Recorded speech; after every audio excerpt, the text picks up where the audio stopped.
자, 오늘은 여러분이 우려하던 일이 일어날 것 같은 상황에 있죠.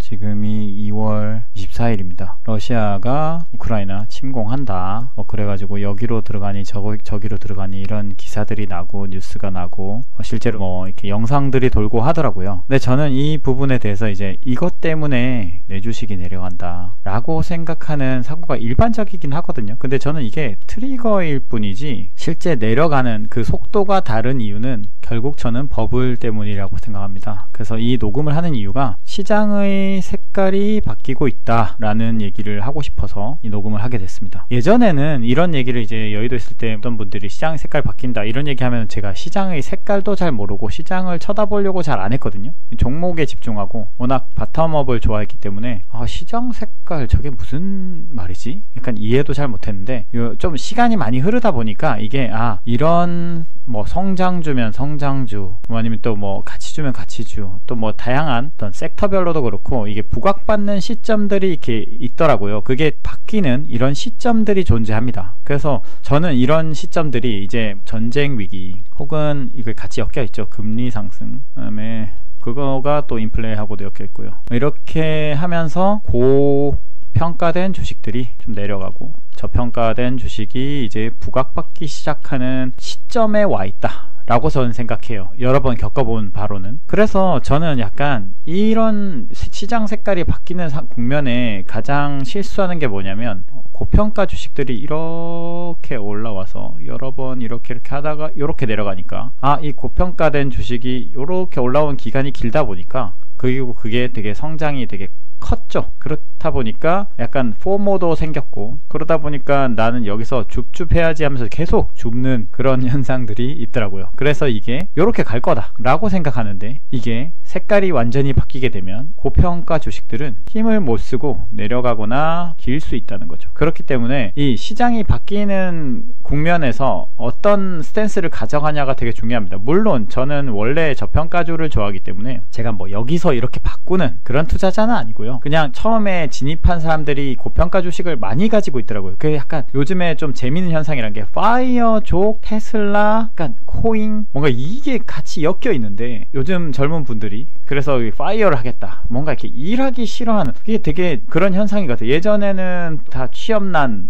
일을 어떻게든 회사를 들어가고 싶어 해서 다들 그랬었는데 우리가 30대에 접어들면서 20대 중후반에서 근데 요즘에는 또 다 일을 하기 싫대요. 그래서 일하기 싫어하는 사람들 그 사람들이 꼭 테슬라를 가지고 있거나 코인을 가지고 있는 경우가 좀 많더라 제가 느끼기에는. 그래서 이게 좀 걱정되는 사회 현상이긴 합니다. 계속 저는 걱정된다고 하는데 사실 한 명 한 명 붙잡고 이렇게 설득을 하면 한다고 각자의 신념이 있기 때문에 듣지를 않을 거라고 생각하거든요. 그래도 혹시나 우연히 마주치는 이 영상을 본 처음 투자하는 분들이라면 이걸 한번 고민을 해보는 게 중요하다고 생각합니다. 지금은 이제는 원래부터 이 중력이 되게 무거워서 이제 내려올 때가 됐는데 그게 우연히 지금 전쟁이라는 트리거가 발생한 것 뿐입니다. 근데 냉정하게 봐서 그 전쟁이라는 요소가 있다고 칩시다. 전쟁이 있으면 이게 두 가지가 있겠죠. 국지전으로 있거나 정말 말도 안 되게 비약이 되면 세계 3차 대전 이렇게까지 얘기하는 분들도 계시더라고요. 이렇게 간다고 치면 자, 두 개 나눠서 보면 국지전이 우리나라에까지 큰 영향을 줄 수 있을까요? 그냥 전체 마켓을 좀 흔들 뿐이죠.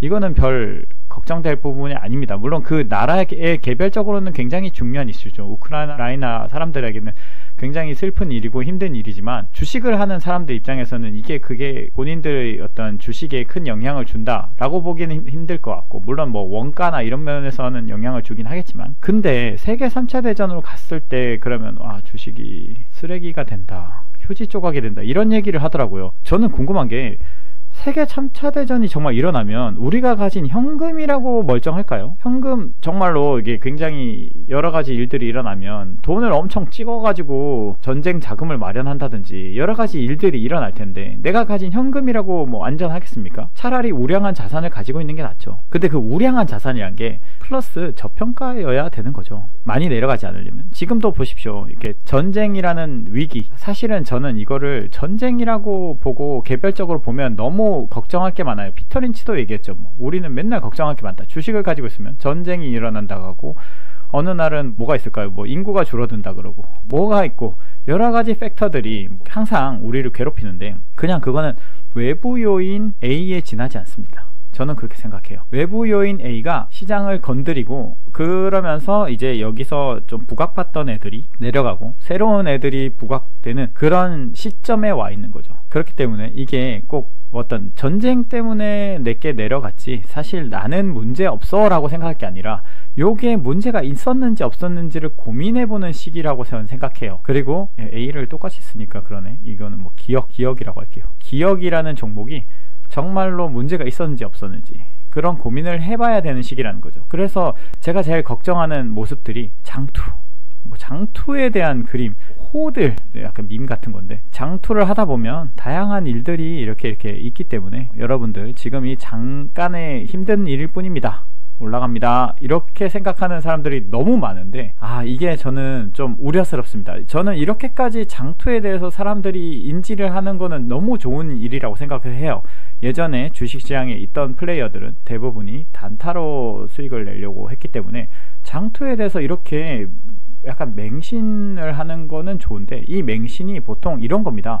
부동산이 계속 올라왔으니까 앞으로 오른다 라고 믿었던 그런 신화적인 믿음. 그랬지만 2011년 때는 또 내려갔죠. 그리고 1990년대에도 썩 좋지는 않았습니다. 어쨌든 부동산이 계속 올라왔으니까 올라간다. 제가 저번에 말했죠. 이 연장하는 사고방식. 그런 것처럼 부동산이 아니라 또 뭐가 있을까요?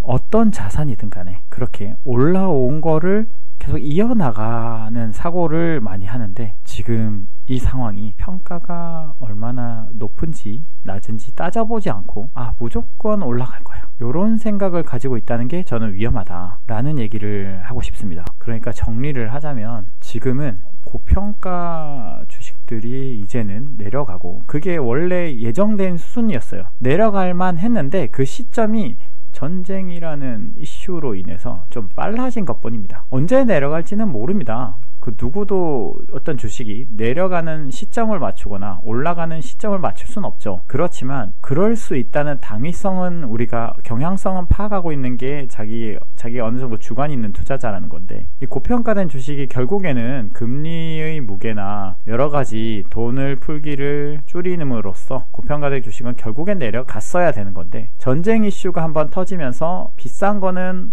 좀 하락률이 크고 싼 거는 좀 하락률이 적죠. 그러다 보면 이게 나중에 다시 회복됐을 때 얘가 다시 원래 자리로 올라갈 거냐 했을 때 저는 그러지 않을 수 있다 라는 겁니다. 그래서 이제는 싼 주식의 전성시대다. 그게 열릴 거다 라고 저는 생각해요. 그래서 좀 처음 주식을 해보시는 분들이라면 약간 이거에 대해서 고민을 좀 해보고 내가 가진 주식이 정말로 저평가 주식인지 고민을 해보고 시장에 임하는 게 좋겠다 라는 생각으로 이 녹음을 하게 되었습니다.